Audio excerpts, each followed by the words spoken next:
যদি রাতের বেলাতে আপনাকে ঘুম না আসে বা আপনার পরিবারে কাউকে ঘুম না আসে বা ঘুম আসতে চাইছে না, বা আপনার বাড়িতে ছোট বাচ্চা আছে, তারা রাত্রেবেলাতে ঘুমাতে যদি না চায়, তাহলে এই আমলটি করুন।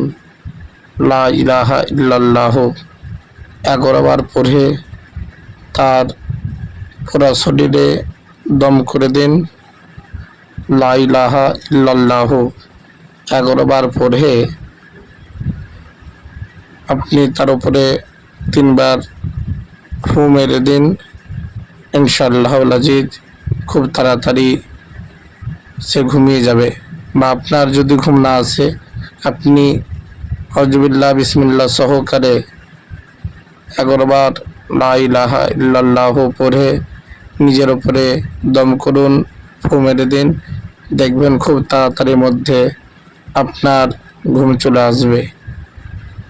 আরও এইরকম ভালো ভালো ভিডিও পাওয়ার জন্য আমাদের ইউটিউব চ্যানেলটিকে সাবস্ক্রাইব করবেন, পাশে থাকা বেল আইকনটি প্রেস করবেন এবং কমেন্ট করবেন। আবার পরবর্তী ভিডিওতে দেখা হবে। আল্লাহ হাফিজ।